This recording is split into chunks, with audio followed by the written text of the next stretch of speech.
Because if you're young and you want to do music, like if you were young and your brain is well developed enough to understand how to rap, you know what I'm saying? You have the advantage. The younger you are, the more like the younger you are and skilled you are at rapping, the advantage you have. You know what I'm saying? The older you are, the more you get looked at as an old nigga. You know Absolutely. What I'm saying? Like rap used to be adults. You know what I'm saying? Like grown niggas with lives, and it just got younger, slowly, younger. And I remember I came in at 18. Now niggas coming at 16 and 15, and they blowing up, and it's gonna keep getting younger. So you have this advantage, but you have to manipulate it the proper way. You know what I'm saying? Absolutely. Like it's so important, and it takes the thing is, when you're young, you have time. Like when I lived with my mom, I had time and I had bills. I didn't have, even when I was in college, when I went to college, I hated college, but I had time because I was in a place where I had a place to sleep and I had off time to think about how the fuck to make it, how to get people's attention, how to get people's,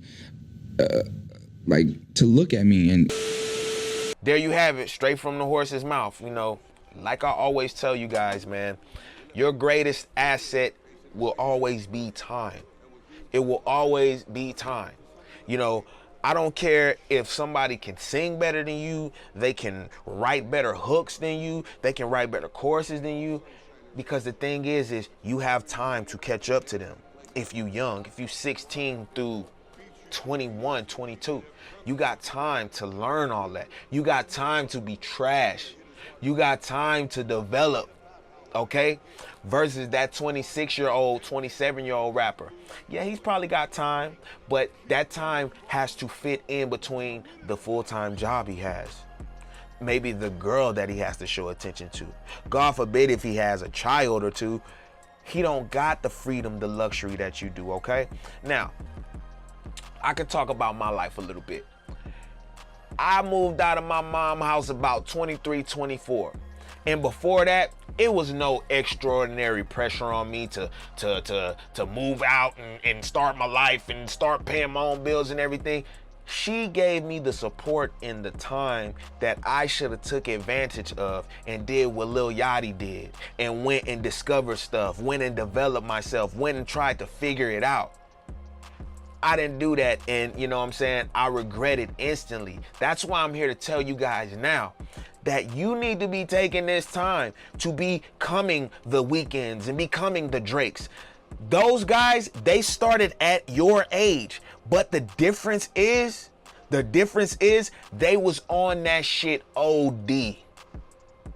They was on it OD. They wasn't halfway in it, halfway out of it. They was on it OD. So the other side to that is, yeah, you could be young. Yeah, you could have all of the time in the world.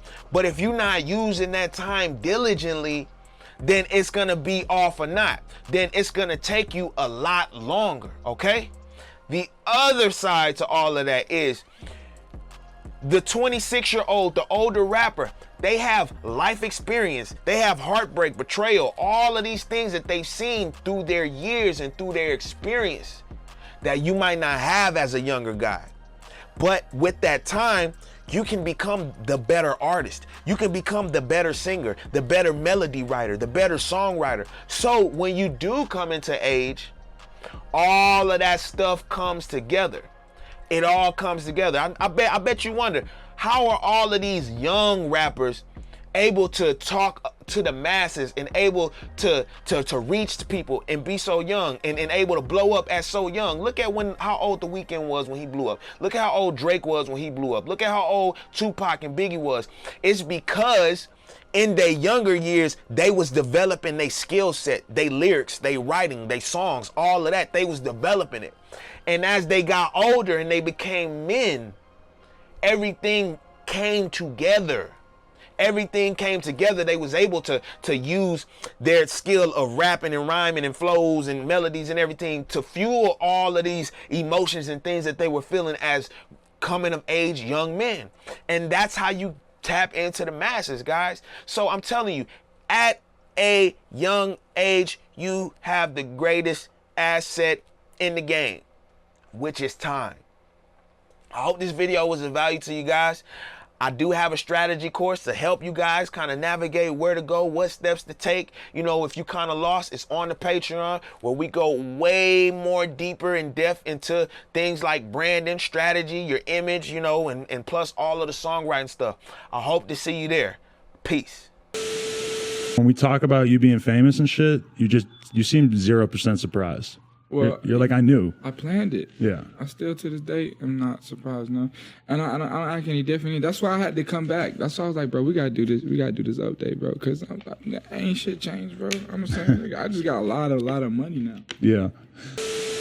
It's my image. It's a signature. What's up with you and Boat though? What's the obsession with Boat? You named the mixtape Lil Boat. It's my image. It's just all a thing. It's my nautical thing.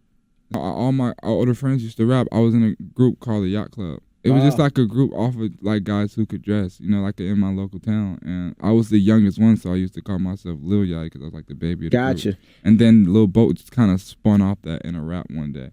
And so that's how the Lil Boat came. And then I was just like, why not just like make a whole theme and like a whole brand and just like take it with me? Yeah, you can make a... Like me and him was talking yesterday. He's like, y'all want to put a mixtape on live mixtapes? I was like, fuck no. Okay. You know, we're going to go to SoundCloud because you built up a fan base on SoundCloud. Right. That now you're going to start making money from SoundCloud. So you got his shit monetized already? Well, we're in the process. Yeah. Negotiating this shit right now. But no, you go to a SoundCloud, you can get all your analytics. That's true, yeah. You know, you can see where it is, who's your biggest fan, who's playing your shit, which city, and you can set up your whole tour around SoundCloud. Right. Man, that's why you gotta build brand. Like Yachty's gonna be a brand, right? You know, like the new selling albums is like when a brand comes in and says, you know what, we need your voice, right, to reach the millennials that we can't reach. So that's the new way, right? You know? So we got to build them up, build them up, build them up, build them up. SoundCloud is a good place to go. Although we're gonna put his music on iTunes for sale, you know, we have to still do that because there's people out there that still buy. Some people still want to get it that way. You know, it's Susie in Kansas, who's, you know, she might not be too savvy with SoundCloud, but she knows how to click iTunes. See, that's why we see so many like weird rappers who appeal to the middle of America being the ones who actually sell a lot of records because they're selling the records to Susie in fucking Kansas. Exactly. Yeah. So then you see Logic and Machine Gun Kelly selling some records just because. At the end of the day, you got to realize, iTunes, they got 800 million credit cards on file. So they're all just different platforms for you to get your shit out there. Exactly. Yeah.